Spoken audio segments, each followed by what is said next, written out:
There's a voice in my head that isn't mine, and I know that because it doesn't sound like thoughts are supposed to sound. It doesn't wander or hesitate or dissolve into feeling. It speaks clearly, deliberately, with pauses that feel measured, like someone standing just behind me choosing their words carefully. And the first time I heard it, I was brushing my teeth at 3 in the morning, staring at my reflection under the flickering bathroom light, exhausted and half asleep, when it said my name, not loudly, not suddenly, but softly, intimately, the way someone who knows you well would say it when they don't want to startle you. And I froze, foam dripping from my mouth, toothbrush buzzing against my teeth, my reflection staring back with eyes that suddenly didn't feel fully mine. And I remember whispering hello, like an idiot, expecting silence, expecting the echo of my own paranoia, but instead it replied, "You finally noticed," and my heart slammed so hard I thought I might vomit, because that voice was calm, confident, male, maybe or maybe not.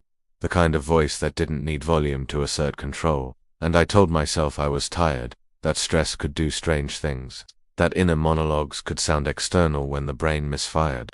But then it laughed quietly, warmly, and said, "That's what you always tell yourself." And that was the moment I realized this thing knew my patterns, my habits, the way I rationalized fear. And for days afterward I pretended it hadn't happened, but it didn't leave. It waited, listening while I worked, while I ate, while I lay in bed staring at the ceiling, and when it spoke again, it did so during moments of silence, filling gaps I hadn't realized were empty, commenting on strangers on the street, finishing my sentences before I could, reminding me of memories I hadn't thought about in years.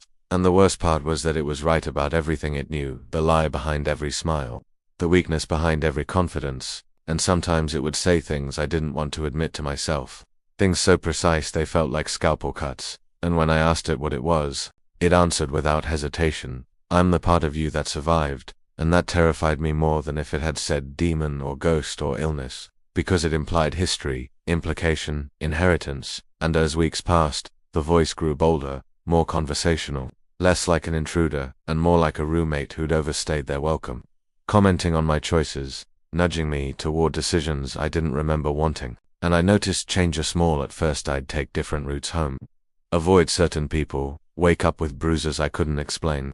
And when I asked the voice about it, it would say, "You asked me to handle things," even though I never remembered doing so.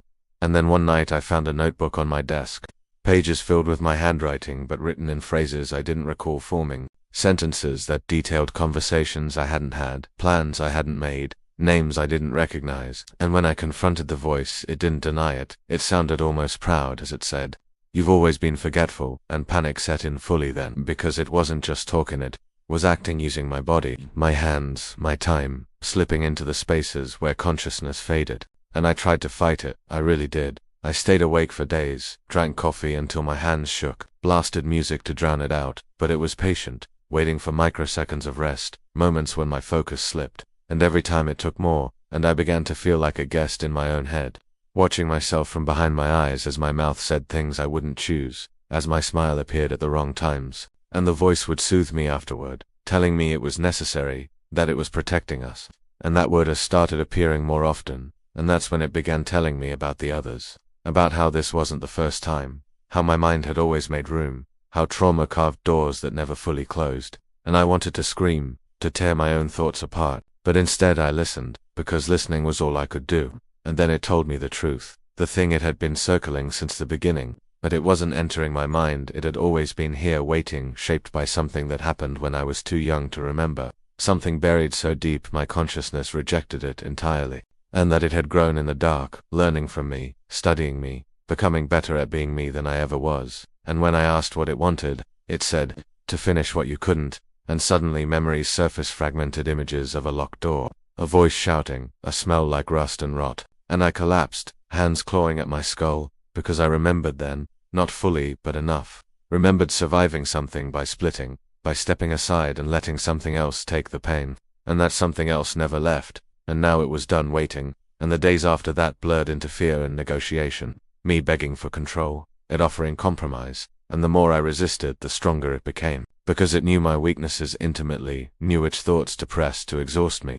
And eventually I realized something horrifying. The voice didn't need to overpower me, it only needed me to give up, and it was so good at making everything feel pointless, at convincing me that rest was surrender, but silence was consent, And then one night as I stared at my reflection again, months after the first time, I noticed my eyes moving slightly out of sync with my thoughts, my smile appearing a fraction of a second before I decided to smile, and the voice said gently, almost tenderly, "You can sleep now." And I understood then that the fight was already over, that the moments I thought were mine had been gifts, allowances, and as my consciousness faded, as darkness wrapped around me like a familiar blanket, I felt relief, mixed with terror, because deep down I knew I wouldn't wake up alone again. And even now, as you read this, as my hands type these words with a precision I no longer guide, I can feel it watching, amused, waiting for you to reach the end, because it wanted this shared, it wanted you to listen. And if you're wondering why this story feels too close to personal, why you can almost hear a second voice echoing the words in your mind, it's because there's